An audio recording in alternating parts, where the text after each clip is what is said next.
এবার তো তোমাকে থাকতে হবে না। আমি আর এবার কাজ করবো না। আসসালামু আলাইকুম এভরিওয়ান, আপনার সবাই কেমন আছেন? আশা করি ভালো আছেন, আমিও ভালো আছি। আবার এক নতুন নাটক নিয়ে এসেছি আপনার মাঝে, সৎমা 2 নম্বর পর্ব কবে আসবে, কি হতে যাচ্ছে, কি হবে, সকল বিস্তারিত আমাদের ভিডিওতে থাকছে। তো বন্ধুরা, সকল ভিডিওটা কন্টিনিউ করবেন, তাহলে আমাদের ভিডিওতে সব বিস্তারিত থাকছে। সৎমার নাটকটি পলিগ্রাম টিভি ইউটিউব চ্যানেলে আপলোড করা হয়েছে। বর পক্ষ সালমাকে পছন্দ করে।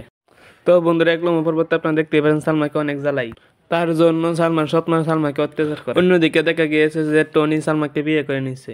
তো বন্ধুরা, সালমার সৎ বোনকে বিয়ে দিতে চাই সেই। তো বন্ধুরা, এক কথা বলতে গেলে নাটকটা অনেক সুন্দর হয়েছে। তো বন্ধুরা, আপনারা 2 নম্বর পর্বের জন্য কে কে বসে আছেন কমেন্ট করে জানাবেন। 2 নম্বর পর্ব আপনারা অতি শীঘ্র দেখতে পারবেন পলিগ্রাম টিভি ইউটিউব চ্যানেল। তো বন্ধুরা, ওই নাটকটির মেইন ক্যারেক্টার হিসেবে অভিনয় করেছে সালমা এবং টনি।